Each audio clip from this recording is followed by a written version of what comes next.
Ал достар, олай болса ары қарай кеттік. Сәл-пәл төменге қояйық. Алдыңғы сабақта айтқанымдағыдай программамызға таймер қосайық. Таймер іздейміз, мінеке тұр. Міне таймеріміз пайда болды. Интервал бұл жерде миллисекундпен берілген. Миллисекундпен. Демек, 1 секундта 1000 миллисекунд бар. 1000-ға қоямыз интервалын. Таймерімізға 2 рет басамыз. Таймер тик деген оқиға пайда болады. Таймер тик оқиғасы біз көрсеткен интервал бойынша жұмыс жасап отыратын болады. Яғни біз жаңа 1000 миллисекунд көрсеттік, яғни 1 секунд. Демек, таймер тиктің ішіне не жазамыз? Сол 1 секунд сайын қайталанып жұмыс істеп отыратын болады. Жоғарғы жағына айнымал ашайық. Int time деген білдіреді. 0. Бастапқы мәні 0-ге тең. Ішіне жазамыз. Әрбір секунд сайын тымыз 1-ге арту керек. T плюс дейміз. Егер T тең болса 5-ке, яғни 5-ке тең болса, онда 5-ке тең болса, message box шығу керек.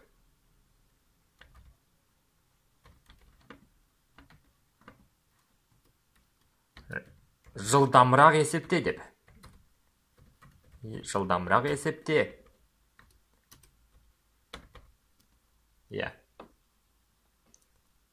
Жылдамырақ есепте деді.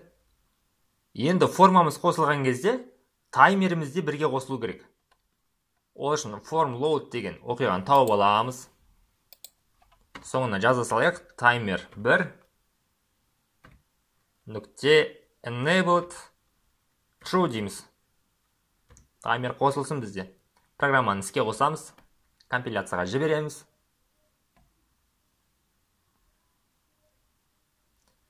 Бес секунд күтейік. 5. Жылдамырақ есепте деді. Окей. 8/6 бізде 48. Тағы 5 секунд күтейік. Енді біз бұны жасаған жоқпыз әлі. Сондықтан әрі қарай жасаймыз.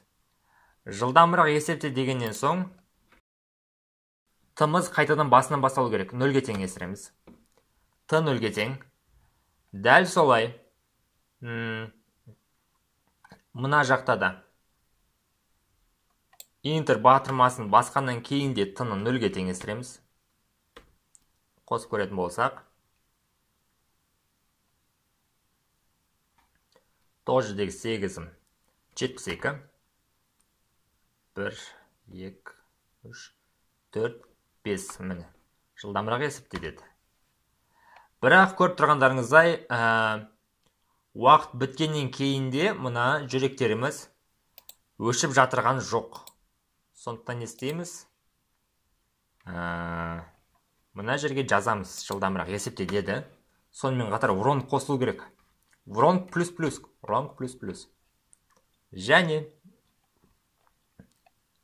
оны салыстырып отыруы қажет. Мына бір кодты көшіп алайықтағы. Таймер тиктің ішіне жазамыз. Қосып көрейік қайтадан. 5 секунд күтейік. 4, 5. Жылдамырақ есепте. Міне, 1 өмір кетті. 2 өмір кетті. Жылдамырақ есепте. Окей, ұтылдың. Ұтылдың деген қайта шығып жатырмын да көріп тұрсыздар. Сондықтан не істейміз? Сондықтан ұтылдың дегеннен кейін бұның алдында таймерді өшіріп тастауымыз керек. Таймер нүкте стоп жасаймыз. Стоп. Дәл солай. Мына жақта да. Жоғары жағында да. Таймер стоп жасауымыз қажет. Таймер нүкте стоп.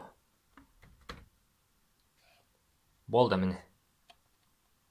Жасадық. Қайтадан көрейік. 45. 4, 5. Жылдамырақ есепте. Окей.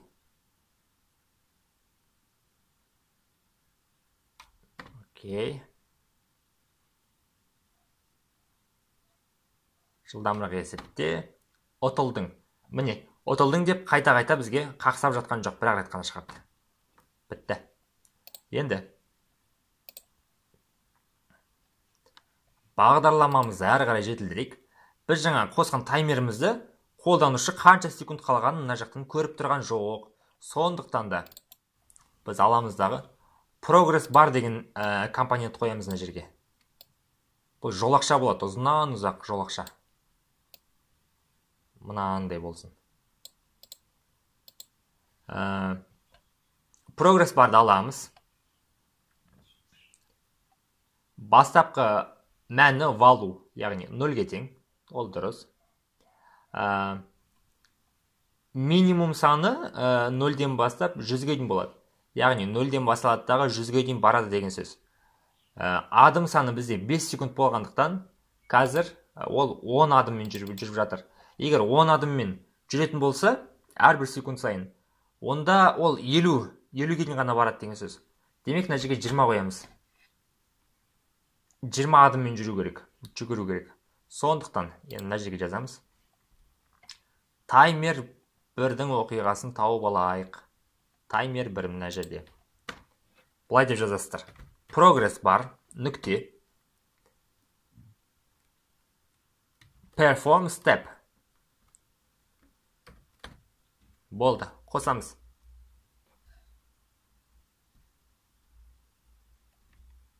Мінеки, жоғары жағына жүгіріп алып кетті. 9. Бірақ көріп тұрғандарыңыздай тоқтамай жатыр.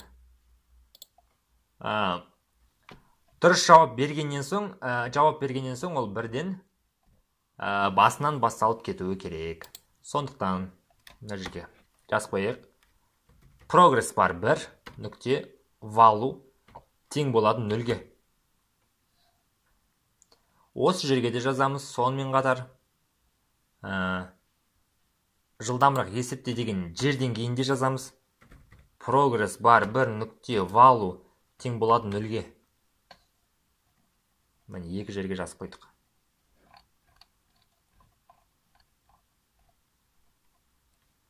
Енді қосып көретін болсақ, 6 жердегі 4-ім 24. Бір жердегі 2. Мінеке, қайта-қайта басынан басталып кетіп жатыр. Соңына дейін баратын болса, жылдамырақ есептеді. Окей. Өмір кетті. Қайтадан кетті. Окей. 2, 3. Ұтылдың. Бітті.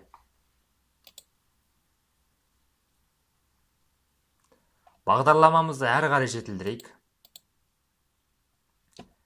Енді бағдарламамызға көбейту кестесін ғана емес, сонымен қатар қосуды да қосайық. Қолданушы таңдай алатындай жасайық. Ондай бізде ауыстырып қосқыш бар, бізде ондай радио баттон деп аталады. 2 радио баттон қосып қояйық. Міне. 2 радио баттон қостық. Бұның да екеуін белгілеп алып, түстерін ауыстырамыз. Аққа. Ақ түске ауыстырамыз. Біріншісіне жазайық. Көбейту.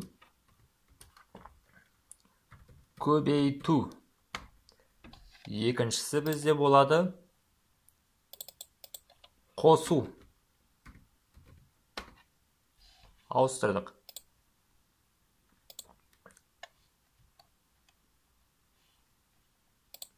Енді екеуі өте кішкентай болып тұр. Қаріптерін үлкейтеміз.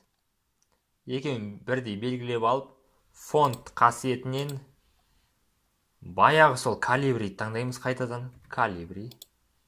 Жартылай майлы 14-ке қойып қояйық. Енді біраз дұрысырақ болды. Қосу және көбейтуіміз бар бізде.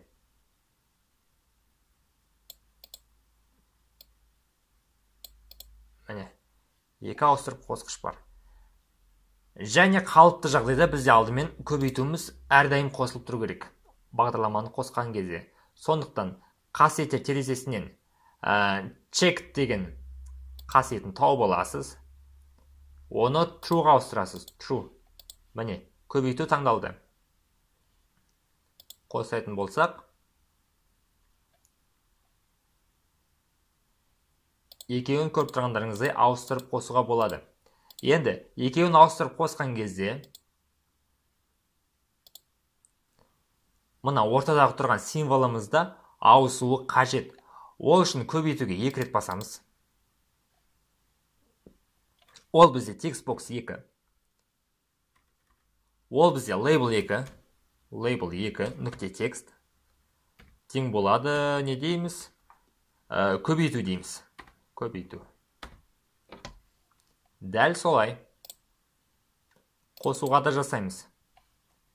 Label 2 текст. Тең болады қосу. Ал қосайық енді осыны. Қосу қойсам, міне. Қосу, көбейту, қосу, көбейту. Екеуі ауысып отыр. Тамаша. Әрі қарай кеттік. Енді бұны бізде тексеруі қажет. Ол үшін алдымен енді. Мына екі айнымалының жауабын сақтайтын. Мына жақта тағы бір айнымал ашып қойайын. Ол бізде correct this line. Дұрыс жауап. Тең болсын, бастапқы мән нөлге. Егер дейміз, егер баттың бірдің оқиғасын ішіне жазайық. Егер радио баттың бір нүкте checked, яғни радио баттың бір таңдалып тұрса, checked true болса, онда correct жазамыз. Correct тең болады А көбейтілген Б-ға. Мінеке. Әйтпесе, else if, әйтпесе егер радио баттың 2 нүкте checked тең болса trueға, яғни қосу таңдалып тұрса, онда А мен бұны екеуін бір-біріне қоса саламыз.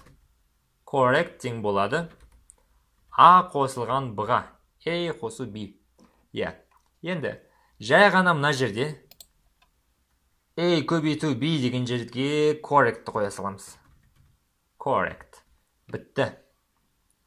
Көбейту таңдалған болса, екеуін көбейтіп correctке жазды. Қосу таңдалған болса, екеуін қосып correctке жазды. Нәтижесін қолданушының жауабымен тексере салады. Және де ары қарай жүре береді осылай. Жақсы, қосып көрейік. 5 көбейту 1, 5. 1 көбейту 6 қосуға қойық, 7. 7, міне. 17, 5. Осылай ары қарай ойнай берсе болады.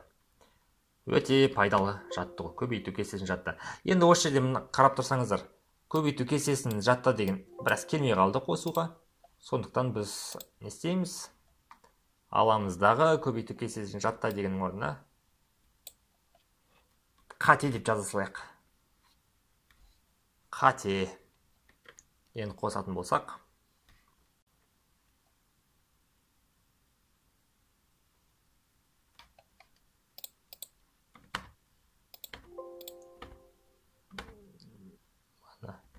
Жеті, 3, 6, 17.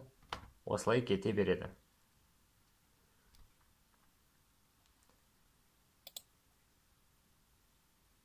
Және соңында қазір ұтылдың деп шыққан кезде, окей. Ұтылдың және қанша ұпай жинағаныңды мына жерде шығару керек. Ол үшін біз не істейміз? Ұтылдың дедік. Оған қосамыз. Біздің жинаған ұпайларымыз score деген айнымалының ішінде score нүкте жолға ауыстырамыз. Жолдық типке toString қосу. Осынша ұпай жинадың дейміз. Ұпай жинадың. Және бұны алаяқта төменге қарай түсіріп жіберейік. Төменге қарай түсіру үшін интердің кодын жазамыз, яғни теріс слэш және n. Міне осылай. Және бұны көшіріп алып, мына жаққа да қосамыз. Таймердің ішіндегі кодқа да қосамыз. Көретін болсақ, 3, 16, 24, 9, 63, 7, қате жауап берейін. Тағы қате жауап, тағы қате жауап. Отылдың 8 ұпай жинадың. Жақсы. Енді бағдарламамызды одан әрмен жетілдіреміз. Енді не істейміз дейсіз ғой? Енді аламыздағы деңгей қосамыз. Яғни, егер қолданушы 10 рет дұрыс жауап беретін болса, 10 рет дұрыс жауап берсе, бірінші санымыз 2 таңбалы болу керек. Яғни ары қарай қиындайды деген сөз. Бұны қалай жасаса болады енді? Бізде ұпайларымыз сақталып тұр, скордың ішінде. Демек, мына жерде бізде рандом бар. Дәл осы жерге былай деп жаза салуымызға болады. Егер скор кіші болса 10-нан, мұндай жағдайда бізге мына рандомдар бір таңбалы ғана сандар шығып отыруы керек. Осылай болуы тиіс. Көшіріп алайық.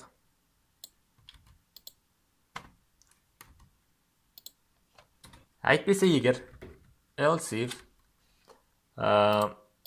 скорымыз үлкен немесе тең 10-ға болса, және де скор дейміз, қаншаға дейін болсын, кіші болсын 15-тен. Мұндай жағдайда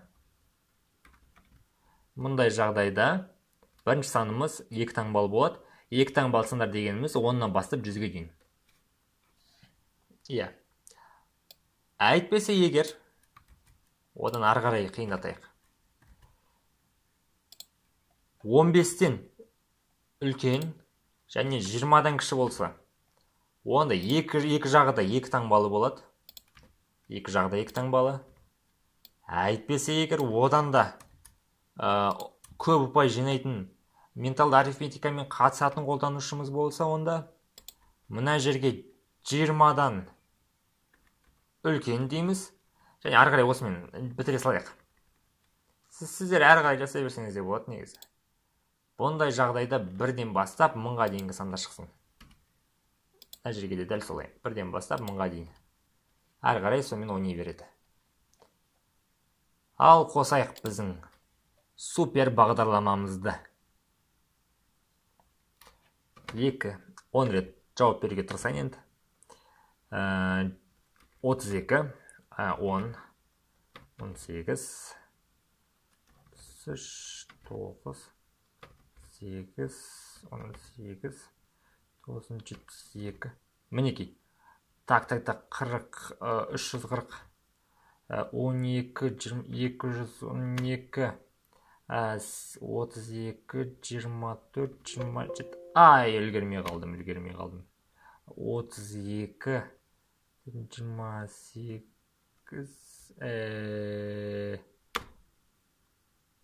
қанша болады 200. Бітті. 13 ұпай жинаппын. Жақсы. Бұл да жаман емес шығар енді. Иә. Енді достар, бағанағы админ тереземізді, яғни қолданушы кіретін терезені орнына қояйық. Ол үшін кодына барамыз, және мына жерде жазғанымызды комментарийге қоя салсақ та болады негізі. Комментарий, яғни оқылмайды деген сөз, ол C#-та былай қойылады. Бөлу және көбейту қойдыңыз, және соңында көбейту және бөлу. Осылай қойсаңыз, ішіндегі код оқылмайтын болады. Программаны іске қосайық. Бастапқы терезесі ашылды, қайтадан админ енгіземіз. Пароль 1234. Ойынды бастау. Міне, ойынымыз ары қарай басталып кетті. Енді бұл жерге мына біреу ойынға кіретін терезені не үшін жасадық? Бұндай білесіздер, көп жерлерде қолданылады, жаңа сайттарда бар, әлеуметтік желілерде бар деген сияқты. Бірақ ол жерде мына біреу логин мен құпия сөзді олар базадан алады. Сіз регистрация жасаған кезде бірден өздерінің базаларында сақталып отырады, және соның арасынан дәл сіздікін қандай да бір миллисекунд ішінде тауып алып, ары қарай вход жасауға болады. Бірақ біз бұл жерде базаны қосқан жоқпыз, базаны алдағы сабақтарда үйрене жатармыз. Әзірге осылай кодтың ішіне жаза салдық. Бірақ жұмыс істеу принципі осындай.